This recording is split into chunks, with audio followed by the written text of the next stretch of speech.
Assalamualaikum warahmatullahi taala wabarakatuh. Baik, untuk pertemuan minggu ini kita masih membahas bab 7, wawasan Nusantara dalam konteks Negara Kesatuan Republik Indonesia. Nah, tujuan pembelajarannya ada 4. Kita lanjutkan saja untuk pembahasan minggu ini, yaitu di poin B, kedudukan, fungsi, tujuan, dan manfaat wawasan Nusantara. 1. Kedudukan wawasan Nusantara. Nah, kedudukan wawasan Nusantara ini adalah sebagai wawasan nasional bangsa Indonesia yang merupakan ajaran yang diyakini sekebenarannya oleh seluruh rakyat Indonesia agar tidak terjadi penyesatan atau penyimpangan dalam upaya mewujudkan cita-cita dan tujuan nasional. Dengan demikian, wawasan Nusantara menjadi landasan visional dalam menyelenggarakan kehidupan nasional. 2. Fungsi wawasan Nusantara. Wawasan Nusantara berfungsi sebagai pedoman, motivasi, dorongan, serta rambu-rambu dalam menentukan segala kebijakan, keputusan, tindakan, dan perbuatan bagi penyelenggara negara di tingkat pusat dan daerah maupun bagi seluruh rakyat Indonesia yang mengutamakan kepentingan nasional. 3. Tujuan wawasan Nusantara. Wawasan Nusantara ini secara umum memiliki tujuan untuk mewujudkan nasionalisme yang tinggi dan meningkatkan persatuan di segala aspek kehidupan warga negara Indonesia. 4. Manfaat wawasan Nusantara. Nah, ada 2 manfaat wawasan Nusantara. Yang pertama, setiap warga negara Indonesia mengenal dan mengetahui bahwa kedaulatan Republik Indonesia memiliki wilayah hukum dengan pengakuan internasional.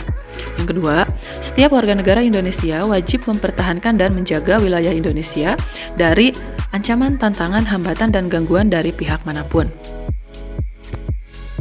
Baik, kita lanjutkan pembahasannya pada poin C, yakni aspek Trigatra dan Pancagatra dalam wawasan Nusantara. 1. Aspek Trigatra wawasan Nusantara. Yang termasuk ke dalam aspek-aspek Trigatra wawasan Nusantara ini ada 3. Yang pertama adalah posisi dan kondisi geografis. Nah, Indonesia terletak pada 6 derajat lintang utara sampai 11 derajat lintang selatan dan 95 derajat bujur timur sampai dengan 141 derajat bujur timur, dilalui garis khatulistiwa yang di tengahnya terbentang garis ekuator, sehingga Indonesia ini mempunyai 2 musim saja, yakni musim hujan dan musim kemarau. Nah, aspek Trigatra yang kedua adalah keadaan dan kemampuan penduduk. Penduduk ialah semua orang yang menempati suatu daerah tertentu. Nah, kemampuan penduduk yang tidak seimbang dengan pertumbuhan penduduk dapat menimbulkan ancaman terhadap pertahanan nasional. 3 faktor yang kependudukannya yang sangat berpengaruh, itu yang pertama adalah natalitas, yang kedua mortalitas, dan yang ketiga adalah migrasi. Aspek Trigatra yang ketiga adalah keadaan dan kekayaan alam. Nah, bentuk sumber daya alam di dunia ini ada 2 macam, yakni sumber daya alam yang dapat diperbaharui dan sumber daya alam yang tidak dapat diperbaharui. Nah, sumber daya alam ini atau kekayaan alam ini sifatnya unik, jumlahnya yang terbatas dan penyebarannya juga tidak merata, sehingga ini menimbulkan ketergantungan dari negara dan bangsa-bangsa lain ya. Kita lanjutkan. Yang kedua adalah aspek Pancagatra wawasan Nusantara. Nah, Pancagatra merupakan integrasi dari faktor-faktor dinamis, yaitu yang pertama adalah faktor ideologi. Ideologi suatu negara diartikan sebagai guiding of principle atau prinsip yang dijadikan dasar suatu bangsa. Ideologi adalah pengetahuan dasar atau cita-cita. Ideologi merupakan konsep yang mendalam mengenai kehidupan yang dicita-citakan serta yang ingin diperjuangkan dalam kehidupan nyata. Yang kedua adalah politik. Dalam hal ini, politik diartikan sebagai asas, haluan, atau kebijaksanaan yang digunakan untuk mencapai tujuan dan kekuasaan. Yang ketiga adalah faktor ekonomi.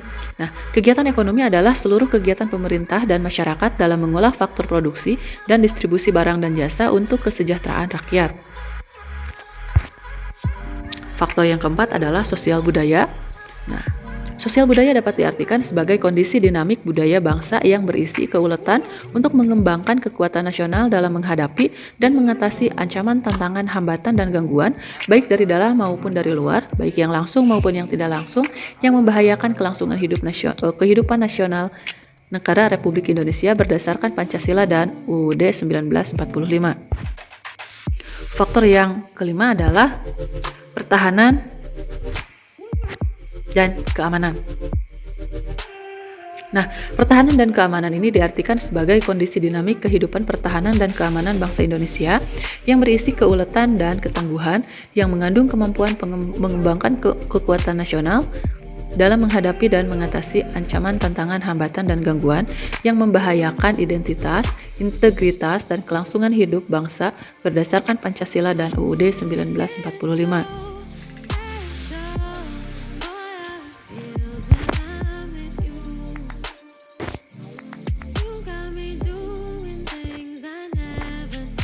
Tiga, hubungan antar gatra.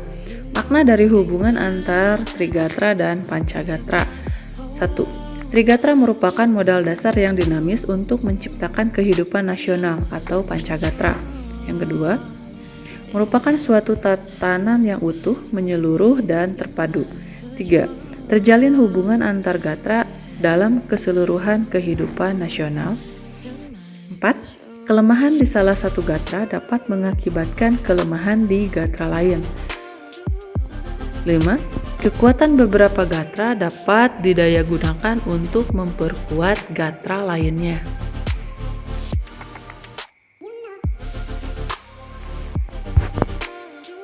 Nah, Trigatra ini merupakan aspek alamiah yang meliputi posisi serta lokasi geografis negara, keadaan dan kekayaan alam, serta keadaan dan kemampuan penduduknya. Sedangkan Pancagatra ini merupakan aspek kemasyarakatan yang terdiri dari Ipolek Sosbud Hankam atau ideologi, politik, ekonomi, budaya, dan pertahanan dan keamanan.